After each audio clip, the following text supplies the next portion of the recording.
Bonjour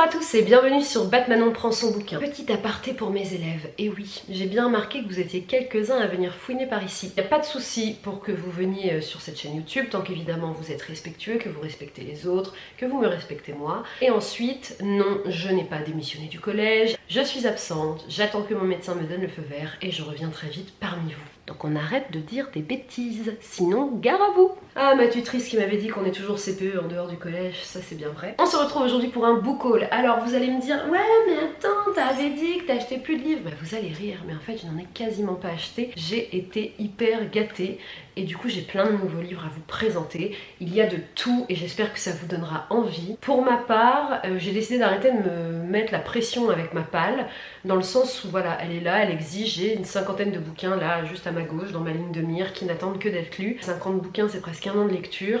J'ai envie de l'écrémer le plus possible, comme je vous dis depuis toujours, parce que j'ai hâte en fait de redécouvrir cette lecture plaisir qui est que j'achète le bouquin et que je le lis juste après, vous voyez. Là des fois j'achète des bouquins, j'ai envie de les lire tout de suite, mais je me dis ah non parce que je fais tel challenge, et puis ah non parce qu'il y a de ceux-là qui sont là depuis avant. Maintenant on va s'en moquer et on va lire ce qu'on a envie de lire quand on a envie de le lire. Mais rassurez-vous, ça ne m'empêchera pas de vous faire des palles pour les challenges et d'y participer évidemment. Disons juste que je vais prendre ça avec encore plus de légèreté qu'avant. Donc c'est parti, j'ai à peu près 1, 2, 3, 4, 5, 6, 7 bouquins. 7 bouquins à vous présenter. Donc on commence tout de suite par ceux que je me suis moi-même offert. Le premier, il s'agit de Vigilance de Robert Jackson Bennett, que j'ai eu la chance de rencontrer aux Imaginales d'Épinal. Puisque vous voyez cette couverture, moi perso je vois ça dans un magasin, je suis obligée d'ouvrir, hein, c'est super joli. Qui raconte l'histoire de 3 tireurs armés jusqu'aux dents aux États-Unis qui sont lâchés dans une arène et on leur demande en un temps limité d'abattre le plus de personnes possible. Qui va gagner? Qui sera le dernier survivant? Il y a un petit côté un peu Hunger Games, Battle Royale ou pourquoi pas Squid Game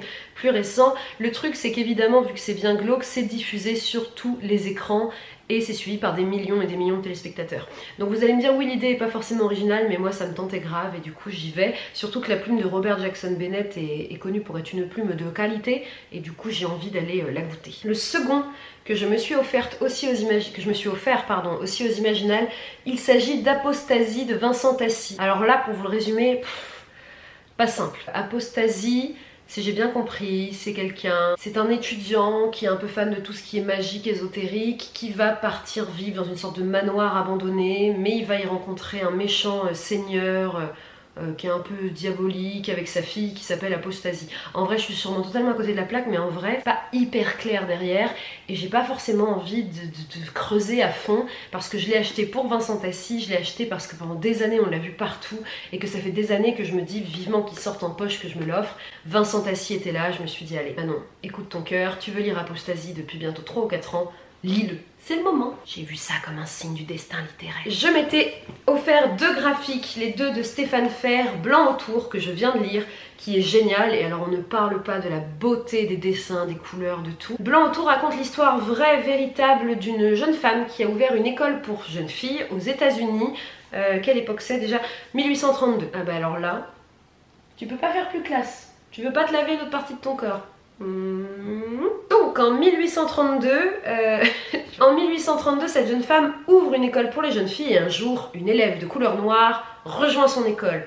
Toutes les autres jeunes filles, évidemment, se moquent d'elle, la maltraite. Résultat, l'institutrice, au lieu de dire à la jeune fille « Écoute, je pense que ce serait mieux pour toi que tu t'en ailles ailleurs », mais en fait, elle va fermer l'école aux jeunes filles blanches et l'ouvrir à destination que de jeunes filles noires. Vous vous doutez bien que déjà éduquer des filles, ça faisait pas l'unanimité, il est dur à dire ce mot. Mais alors des jeunes filles de couleur noire, ça va carrément créer un guet-apens, une colère raciste, xénophobe, débile. Bref, on est quand même à une époque où les débiles se comptent sur les doigts des 2 mains. Là, ils vont quand même nous montrer une belle preuve encore d'à quel point l'être humain est totalement tolérant de tout ce qu'il ne connaît pas et de tout ce qui est différent de lui. La BD est géniale, c'est bien écrit, les dessins sont superbes. Stéphane Fer a une manière d'illustrer, de dessiner, de colorier qui me charme de plus en plus au fil du temps et des mois qui passent. Donc je vous invite à lire Blanc autour. La seconde, je l'ai déjà présentée sur cette chaîne, donc je ne vais pas m'attarder.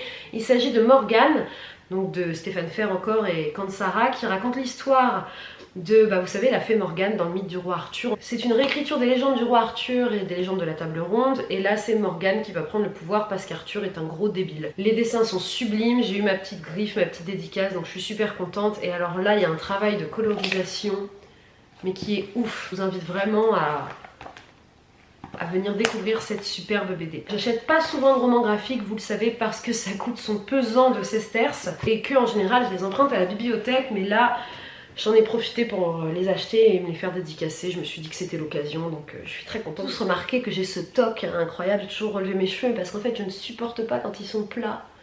Et je supporte pas mettre de la laque non plus, donc je suis une éternelle indécise capillaire. Donc maintenant, nous allons parler des livres qu'on m'a offerts. Et alors là, la personne qui me les a offerts se reconnaîtra, mais ça a fait ma journée, le jour où j'ai tout eu. Déjà, quand on a autant de livres d'un coup, c'est juste Noël. Parce que moi, il faut savoir que plus personne ne veut m'offrir de livres. Tout le monde est là, ah, elle en a déjà plein. Oh, il y a des chances qu'elle l'ait déjà, alors que...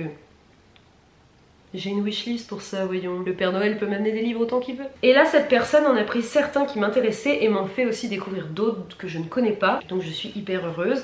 Donc je suis heureuse de vous présenter un nouveau Neil Gaiman. Alors oui, Neil Gaiman, j'en ai lu un pour l'instant. J'en ai un autre dans ma palle qui est l'océan au bout du chemin. Et alors là, nous découvrons Neverwhere, qui est, je crois, le Neil Gaiman dont tout le monde parle. Neverwhere, ça raconte tout simplement l'histoire de Richard. Richard, c'est un mec comme vous et moi. Le soir, il est peinard, il rentre du boulot et là... il trouve une fille ensanglantée sur le trottoir, elle a l'épaule complètement en sang et elle lui dit de surtout pas l'amener à l'hôpital. Richard ne sait pas quoi faire, la jeune fille s'en va et disparaît. Cependant, à partir de cet élément perturbateur dans son quotidien, dans sa routine, plus rien ne va aller. Sa copine le déteste, ses collègues ne le reconnaissent plus, certains même ne le voient plus comme s'il était devenu invisible. Il va alors découvrir qu'à Londres il existe la ville d'en bas, enfin, je m'amuse à faire ça, et vu que plus rien ne l'attend à la surface, il va décider lui aussi d'aller rejoindre les profondeurs.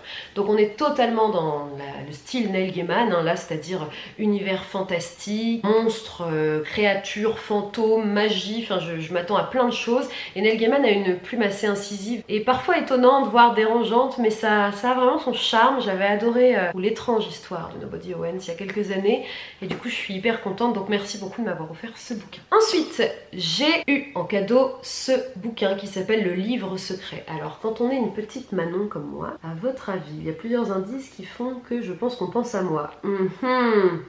Ça va parler des méchants nazis et Manon elle aime bien tout ce qui a un rapport avec la Seconde Guerre mondiale. Ensuite, le livre secret. Il y a un mystère là-dedans que je veux à tout prix découvrir. Et alors là, le pitch donne juste trop envie. Ça raconte l'histoire d'un jeune homme qui va passer des vacances dans un village autrichien et qui va découvrir le livre de la vie. Le livre de quoi? Le livre de la vie. De la vie. Le livre de la vie n'est autre qu'un livre qui permet de changer le cours de l'histoire. Et alors, c'est une période qu'on aimerait changer ça. Il va évidemment décider de sauver les siens.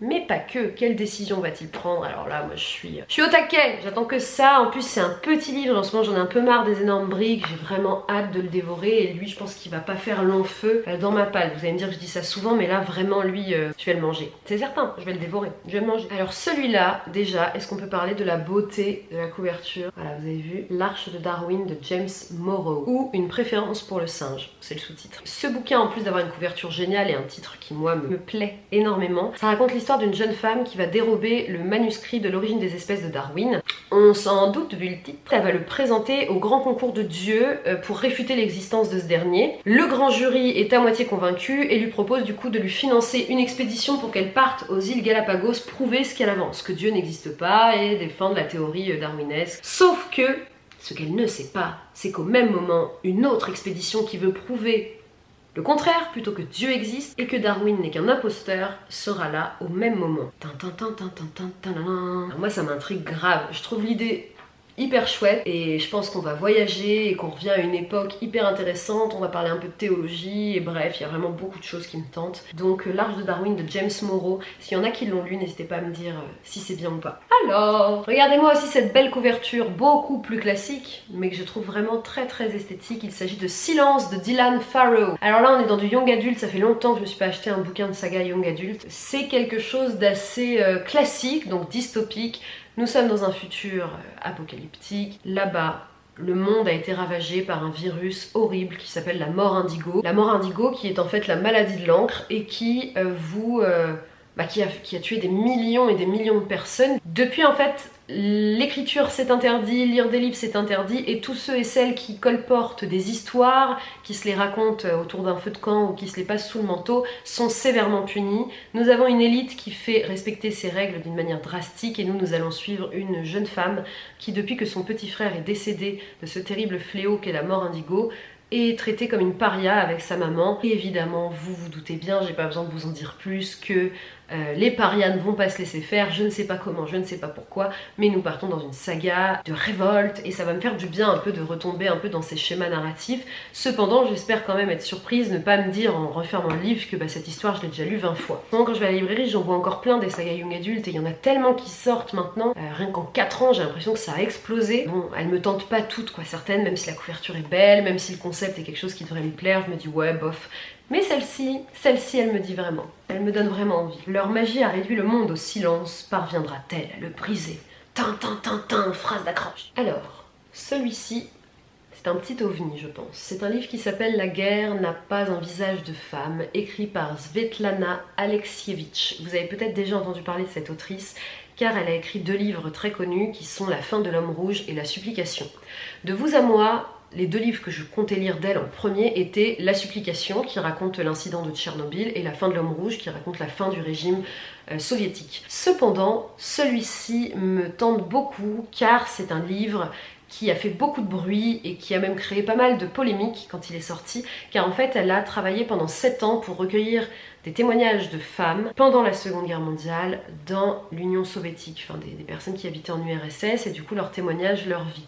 Je pense que ça a fait beaucoup de bruit parce qu'évidemment il a dû se passer des choses qui devaient être tues depuis très longtemps, et que là elles sont révélées au grand jour. J'ai vraiment hâte de le lire, déjà parce que qui dit témoignage de guerre dit je suis là, hein. Je suis une lectrice qui reconnaît avoir un penchant étonnant et un peu diabolique pour tout ce qui est témoignage de guerre du XXe siècle. Et ensuite, il y a le côté féminin qui est que, évidemment, dans l'histoire, les femmes sont souvent effacées de l'histoire, ou alors elles sont dans l'ombre d'un époux, ou d'un frère, ou d'un père, et je suis heureuse qu'on donne la parole aux femmes, et ça m'intéresse beaucoup car je ne sais rien en fait des femmes qui vivaient sous le joug soviétique pendant la Seconde Guerre mondiale. Je ne sais pas quel a été leur quotidien, je ne sais pas comment ça s'est passé quand les Allemands sont venus se battre en Russie, je ne sais pas tout ça. Donc j'espère apprendre pas mal de choses, et j'espère aussi du coup découvrir Madame Alexievitch, parce que il y a 2 livres à elle qui sont quand même dans ma wishlist depuis longtemps. Et La fin de l'homme rouge, je le vois tout le temps en librairie, il est vachement mis en avant, donc je pense que c'est un très grand livre. Donc je me suis dit que j'allais commencer par celui-ci et qu'on verra après pour la suite. Et voilà, c'est tout pour ce book haul des familles, ce dernier book haul je pense de 2021, car je ne compte pas m'acheter de livres d'ici là. J'espère en avoir quelques-uns à Noël, mais ça n'est pas sûr. Comme je vous dis, j'en ai déjà un paquet, et je vais essayer de les manger activement. Comme là je suis en période de vacances scolaires, ça m'a plus ma semaine d'arrêt avant, ça m'a permis de me reposer et de prendre un peu de temps pour moi, et donc de lire. Alors je n'ai pas lu avec frénésie comme j'ai pu le faire dans mon passé, mais j'ai quand même pas mal lu, ce qui me permet du coup d'avancer un peu dans le Pumpkin Autumn Challenge, et puis juste pour moi de me faire du bien, parce que purée qu'est-ce que ça me manquait de lire. N'hésitez pas comme toujours à vous abonner, là vous cliquez en bas, vous activez la cloche pour avoir une notification dès que je sors une vidéo. Vous nous rejoignez sur Instagram, Batmanon prend son bouquin. Pareil, Facebook Team Batmanon. Je vous rappelle que la seconde lecture du club lecture de Batmanon, donc dans le groupe Facebook Team Batmanon, vient de commencer au 1er novembre. Nous avons 2 mois pour lire le célèbre livre 1000 femmes blanches de Jim Fergus. Donc si vous voulez nous rejoindre, n'hésitez pas à nous rejoindre sur ce groupe. On échange ensemble, on parle, et à la fin on fait un live lecture tous ensemble. Voilà, j'espère que vous allez bien. Moi je prends soin de moi, j'attends le feu vert pour retourner au boulot, et d'ici là j'espère pouvoir vous retourner d'autres vidéos. Prenez soin de vous. Jarvis et moi, on vous embrasse. Ciao!